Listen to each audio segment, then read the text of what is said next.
سمعنا لمنا ناك سمعنا እግዚአብሔር እንደገና ከብና ልብና ድሌት እንደገና ከወና እግዚአብሔር እንደገና ኃጢአት ይቅርታ እንደገና ምንታይ ከወና ታይድል ማለት ኮምቱ ሱላና ይቀረል ወለና نحنا እንደገና ለሐዋትና እንደገና ይቀረክኑ ለምን አቡና ቅዱስ ጳውሎስም በተመሳሳይ ደረጃ ኮምቱ እግዚአብሔር በክርስቶስ ለአኻተም ይቀረል ወለኩም እስኻትኩም እንደገና ለሐዋትኩም ታይጎሩ ይቅሬታ ጎሩ ይቅሬታ ጎሩ حواتي نحنا يقرل تبعنا يقريتا كنقبر لتوهاونا كنهبي محرت تقبلنا عندنا محرت كنقبر دامبر كاو እግዚአብሔር محرت تقبلنا عندنا ፍጹም ለእግዚአብሔር ለደቅ ሰባት እንደገና محرت كنقلقل አይሆኒ ማለት ሓንቲ ሊቃውንት እናገሩዋ ምሳሌኛ خلت عرختي መንገዲ ላኸዱ ለሃለዩ خلتيም عرختيም መንገዲ ላኸዱ ለሃለዩ ኣብ መንገዲ ተሓደ ምዕባይ ሓውልት ምናስ ዓርኩ ታገርዎ ኣخريዎ ቀጠይጥዎ እና መጨረሻ ሓሸዋት ኃይሉ ጽሕፍቱ ንሽተ ቆልዓ እትልፎቲ ዓርከይ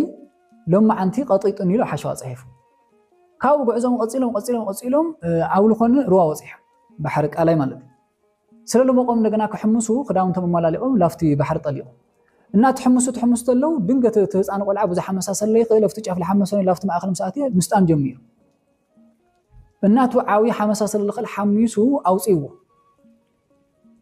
አፍቲ ሩዋ ገምገም ከውሕሰል ነበረ በልሕ እምኒ ገይሩ ታይሉ ጽሒፉ እትልፎቲ ዓርከይ ሎማ ዓንቲ ዓድሒን እንይሉ ኣብ ከውሑ ጽሒፉ ማለት እና ብስራሕቱ ተገረመ ተዓዊ ሰብ ጠይቅዎ ስምዓስቲ አንተ ወቅዕካ ነይር ኣብ ሓሸዋ ጽሒፍካዮ هذا እንደገና ዓድሒነካ ኣብ ከውሑ ጽሒፍካዮ እናታ ኢኻ ተናገር ደሊኻ ኢሉ እናተ ንሽተ ቆልዓ ጽቡቕ መልእኽቲ መሓላሊፉ ማለት እሱ እንታይ ኢሎም መሓላሊፉ ስማዕ ሰባት ትውዱልካ ተሎ ኣብ ሓሸዋ ጽሓፎ ማለት ክንድምሰስ ከም ልካል ሰባት ጽቡቕ ትገብሩካ ተለው ግን ኣብ ከውሑ ጽሓፎ ምንታይ ምድምሰስ ከይካል ማለት ስለዚህ በኻሊእ ቋንቋ ታይለው ለና ኣሎ ማለት ሰባት ጽቡቕ ነገር ትገብሩና ተለው ሕዋት ኣብ ልቦም ሓዙ ኣይትደምስሱ ናሰውዕለት ኣይትረስዑ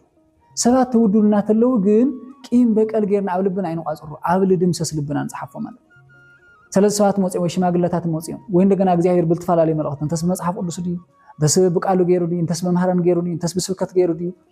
ኣቱም ቂም ለሓዝኩም ሰባት ይቕረበሉ ትለና ተለው ሽጎይታ ኢልና ንተኣዘዝ ማለት እንድሕር ከምዚኣና ለእግዚአብሔር ተኣዝነ እግዚአብሔር ባዕሉ እንደገና ለኣና ክእዘዘና ስለዚህ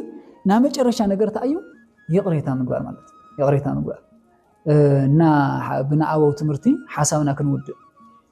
ኣብ መጽሓፍ መነኮሳት ሓደ ታሪክ ተጻሒፉ እንታይ ይብልስ ካብ ኣቦታት ተሰውሲዮም ላጸለዩ ይልሃለዩ ሓደ መነኩሴ ይደውፂ ከምዚ ኢልሓቲቱ ኣቦታት ኢልዎም ኣብየት ኣብዛ ኣውነ ዘበሰማያት ወይ ኣቦና ሰማይ ትነብር ትብል ጸሎት ቁሩክ ውስኸላስ ፈቀድሉ ኢሉ እናቶም መነኮሳት ተገሪሞም ዋ ዘውዚ እንደ ጸሎት ኮና ጎይታ ጸሎት ኢላው ዝኸታይ ክትውስኽ ደሊኻ ኣይኾኒ ነገር ግን ከም ሓሳብ ምንታይ ምፍላጥ ክንኽእሎ እስቲ በቃ ትውስኸ ቃል ንገረና ኢሎም እናሱ ታይሉ ወሲኹ ይበሃል للودو الناس يقبلنا يقربلنا نحن زودنا يقرا كم نقولهم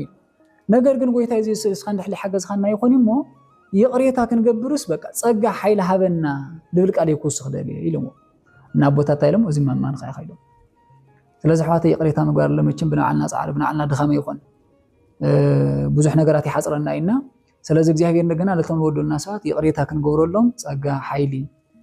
ኩሉ ነገራት ምንታይ ከወና እንደገና ለኡብ ጸሎት ድማ እንደገና ያድሊ